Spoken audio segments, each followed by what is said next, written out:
This is the Work Smart Hypnosis podcast, session number 37, Learning Hypnosis with Scott Sandland. Welcome to the Work Smart Hypnosis podcast with Jason Linett, your professional resource for hypnosis training and outstanding business success. Here's your host, Jason Linett. Welcome back. It's Jason Linett here with part 2 of the two-part series with Scott Sandland. And especially as we're leading up, getting closer to HypnoThoughts Live, you're going to hear all about that upcoming event here on this program. There's a lot of content here. Let's jump right in. So the origins of HypnoThoughts, expecting maybe 160 users, and what's it at now? We'll hit 18,000 in the next probably 2 months. Mm-hmm. And you might not have the exact number, but how many of that 18,000 would you say are active? Well, I can give you other numbers. Okay, yeah. So daily we were doing about 1,800 unique a day. Nice. Which is really high. That's phenomenal, yes. And then what I did was I decided that rather than going for a broad number, I wanted to go for a deeper number. And that's why we took HypnoThoughts off Google. So we closed it down to make it, you could only read stuff if you're a member and you're signed in, and pulled all the search engine stuff and the Google bots and all that stuff. We pulled all of it so that, you know, if you and I are having an argument on HypnoThoughts about a technique, our clients can't read that. Yes. And I thought that was a better thing. I personally share that's what brought me back to it. Yeah. For a while, I was just on there as Jason L. Right. Because I'd Google my name in terms of playing the game of what happens when a client searches me, and I was seeing posts. So thank you for that. Yeah. Because HypnoThoughts was getting so much activity compared to a normal hypnotist's website, right? You know, we get hundreds of posts a week. And very few hypnotists create 100 new posts on their website every week. So when you typed in most hypnotists' name, their profile on HypnoThoughts came up in the top 3. Often before their Facebook page. And that just that's not what I want it to be. So I want it to be a community, so I locked it down. So now we're down to really about 800 a day, unique visitors, but the time on site and the page views per site both went up. So our total number of page views is a little bit more than it was when we had twice as many people showing up. So that tells me that we are getting that richer, deeper engagement, and our time on site has done almost the exact same thing. So for those numbers, I'd say we get 800 people a day. In terms of how many people are active, the way to measure that I've been told is standard in internet communities across the board is 9% will respond to post, and only 1% will generate new posts, right? Yeah. So of the people who are showing up every day, there are an overwhelming majority that I look at of people who sign in today, read 5 posts, and then sign in 10 days later and read 5 posts. So in terms of activity, we have a couple thousand that show up every single week. I'd say 4,000 show up a week. So the equation of long-term listener, first-time caller. Yeah, we used to be much more about getting a whole bunch of people that were only coming once a month. And now the people who show up every week. Mm-hmm. Sometimes, every day. So I know for a while there was a momentum that was building, and then came the Hypno Summit, which was a purely online event. Yeah. And what I'd be curious to spend some time chatting with you about here, there are certain belief structures that were put out there, and I'd say this isn't just a hypnosis thing. I'd say it's any sort of, let's put it as private education outside of I'm going to go to college and I'm going to learn this thing. But there was this message that was put out, and there's still groups that agree with this, that the distance learning is not as good as being there in the room. And my thought on that is that it comes down to the quality of the content and the presentation. So granted, Hypno Summit then was replaced by HypnoThoughts Live. But let's go back to that video education, Sure. which even within HPTI, how much of that is video instruction nowadays? So, yeah, I hear that discussion too. And I'll be in a board meeting for IMDHA, or sometimes one of the other organizations will ask me into their board meeting to discuss this topic. And there is the discussion that inherently hypnosis must be taught in person, which is just the laziest argument, right? And there is absolutely something to be said for hands-on practice time. Yes. There clearly is. And at HPTI, we require that. But there's so much of hypnosis education that is just talking. There's so much of hypnosis education that isn't the hands-on time. And if you're going to teach a 5-day class, right? Let's say you teach a 5-day class, it's 50 hours, it's 5 10-hour days. Well, if I'm in your classroom, I'm pretty sure I'm going to zone out for at least 2 of those 50 hours, no matter how compelling you are, or you're giving me so much great information, I'm overwhelmed and I miss some stuff. Yes. Now, online education means I'm watching it when I'm ready. I can pause it and rewind. So there's huge benefit in that respect, especially when you talk about rewinding and listening to it 2 or 3 times while you're taking notes and being able to pay attention to nuances in the person's presentation. And that goes back to what we were talking about having a voice and developing a voice. So I think there's real value there, especially for some of the stuff that isn't taught in hypnosis classes. I don't think very many hypnosis certification courses spend 2 weeks on law and ethics because they can't. Because no hypnotist is going to take 2 weeks off their day job, go fly, stay in a hotel for 2 weeks to listen to how the laws work in their state. But if you want to be a professional, you should know how those rules work, and you should know what professional ethics are, and that's not the same thing as being a good person. And there's a dramatic difference that most people don't pay attention to, but those successful ones tend to. And all of that kind of education, I think, should absolutely be put online. And in doing so, it doesn't make in-person education obsolete. It makes in-person education more valuable. And I love in-person education, and probably in 10 years or 15 years or 20 years, we won't need it because technology is going to do something that none of us are imagining yet. But with the technology we currently have, good in-person training is really, really important. And actually getting the hands-on feedback of feeling what it's like to do an arm drop, or to feel, what the catalepsy feels like when you push down against their hand, and to have someone supervising you and watching. All those things are valuable. At HPTI, every student has to turn in multiple videos throughout the year, and they're doing videos that demonstrate the technique they've just been taught. So they'll take a class with Roy Hunter on parts of regression. They have to do a regression on video, and then Roy watches it and writes up, a half page of feedback to them. And you can't get that in an in-person class. Yeah, you can't do that live, and you need time to go off and put the information into use and then actually be able to demonstrate it, even pull that off. Yeah, and no matter how good an instructor you are, if you've got 30 students, you're not paying attention to each one of their practice sessions. Right. You just can't. That's not how physics works. So there are big upsides in terms of logistical limitations that online learning really has. When we did the Hypno Summit, the biggest video we could stream was 240 by 480. Or these little tiny windows in low def. Nice. I just found the keynote from that the other day, actually, and it is so pixelated and terrible.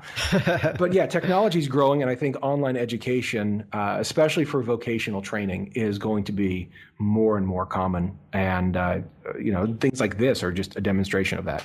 Well, even not just the vocational, the number of college programs that where here's something that can be done by way of webinar, and they're even the pre-recorded webinars that here's the information, then you're going to interact with it afterwards. Yeah. I'd even point out that I'm the one at a convention looking at the listings and stacking the deck in terms of, okay, well, this one's going to be a lecture. I can just listen to that one in my car later on. This one's going to be demonstration. I'll go to that one in person. Right. And just buy all the audios to spend the time, as we've already referenced, at the bar, interacting with people and hearing the actual stuff. It's these interactions where you really get that information, and so much of it. A lot of my focus has been shifting in recent years. That I had a course I put together as a 2-day event, and as soon as it was filmed, as I was unfortunately editing it myself due to a lack of planning and using the wrong equipment, realizing, okay, everyone was overloaded by 3 hours in. Right.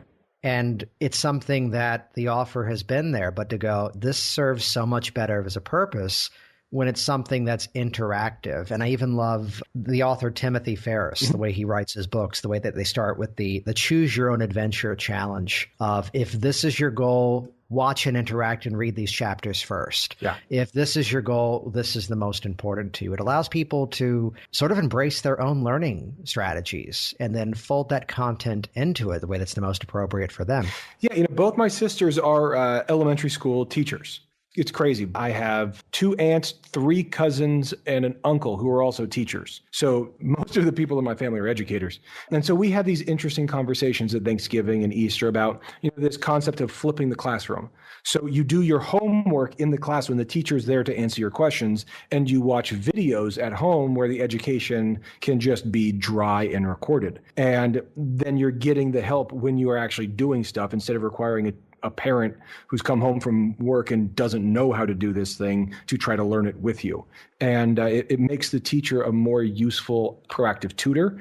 And they got the basics out of the way pre-recorded. And that is this idea of flipping the classroom, and blended learning is the other term that they're using. It's just good. And so the idea that hypnosis is somehow a special thing that can't be taught online, I think is a really lazy argument, because you can learn the guitar online, you can learn cooking online, there's cooking channels, multiple. Oh, yeah. There's all these things that are artistic that we can learn online, and Harvard has psych classes online. So there's, of course, a ton of data that shows we can learn creative things remotely just as well as anything else.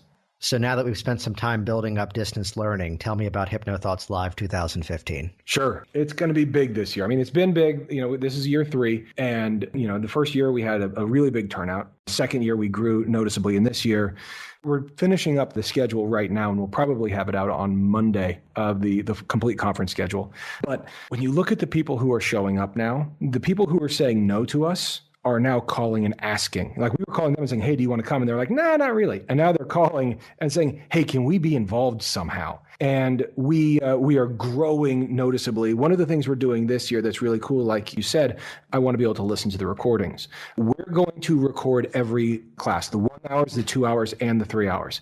Because like we do, the 1, 2, and 3 hours are all free. You pay for the conference, you get access to all of them. We don't upsell those, because I don't want people to have to make a decision based on finances. I really want people to get what they want out of the profession, because I was broke when I got into this, and I knew that there were classes I just couldn't afford to take. So the 1, 2, and 3 hours are all free once you pay for the conference, and we're still going to pay for meals. Then we're going to record all the 1, 2, and 3 hour recordings, because we've had to add rooms. We have more rooms than we've ever had. We have a business track. We have an entertainment track. We have all these things designed so that we can have a larger subset of stuff. I'm really excited that we're going to have actual classes on how to use mentalism clinically. And there's a lot of cold reading skills that have gotten me jobs in rehab centers that are just basic cold reading that most people don't, if they're not exposed to it, they don't know what it is. And it really does look like magic.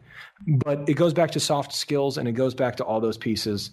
And we really like the idea of making it a place where you can sit at the bar, you can take in a show, you can have fun, you can stay up late, and you can learn from a wider, more diverse group than we've been able to provide in the past.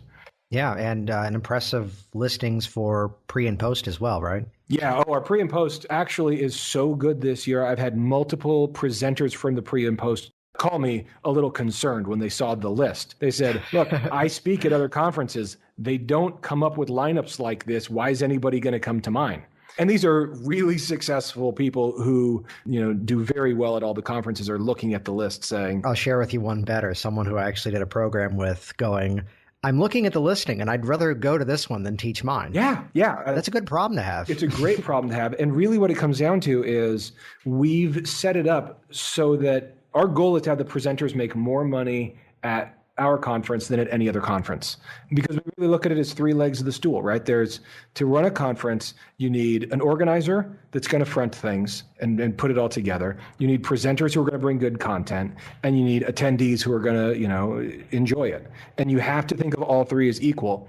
And, being the organizer, it's real simple just to put ourselves third and say, if the attendees are getting an insane value, they'll want to come. And if the presenters are getting an insane value, they're going to want to come. And if both of those are working, then we'll be just fine. And so for the first 2 years, we've really demonstrated that, at a normal conference, the 1, 2, 3 hour courses, even though we're not collecting money, we still pay the presenters. So they're getting paid on having a 3-hour talk, even though I'm not collecting any money for it. And the pre and post, instead of doing a 50-50 cut like a normal conference does, we do a 70-30 cut and give them noticeably more. And so just doing things like that, and just giving away, we literally give away cash. I mean, no one does that. We just give away cash every day just to get everybody into one place. That's the only reason we do it. I say if I give away $100, everyone will show up because they have an equal chance of winning $100. And that means everybody's in the same room together. And that's where there's value. That's where there's community. And that's what we're doing. And it's a very overt bribe to get people to play nicely with each other. So we'll wrap up in a couple of minutes, but Sure. I'll save the easiest question for last. What is it that we all need to do as hypnotists to take what we do to the next level in terms of our professionalism, in terms of being more widely accepted? I feel we're more accepted than even a lot of hypnotists would even accept. I think we're further along than a lot of us would admit we are, but there's still obviously work to be done. What are your thoughts on that in terms of what we need to do to make this all better? The real answer, I think, is be willing to do the homework and be willing to do things you don't want to have to do. I think that success comes from effort. It really does. It's just grinders win. And you look at what it's going to take to be taken seriously. We need to take our career seriously. And I know a lot of hypnotists who say, how quickly can I put up a shingle? And how quickly can I get a trifold out there? And how quickly can I get people to know what I'm doing, instead of really diving into the craft and learning how to be a true consummate professional. And I'm really fortunate to be on the treatment teams that I'm on. And that's given me a different perspective because I see what it takes to be on those teams. And I see how all those people work together.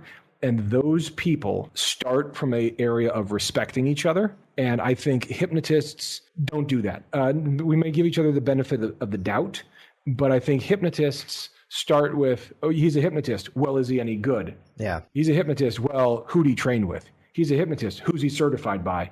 And that kind of feuding tribes mentality is the thing that holds us back. And if we can just say, look, if he's a hypnotist, if he's a pro, then he'll be just fine, and I can refer to him. And until we've earned that from each other, we can't ask other professions to give us that.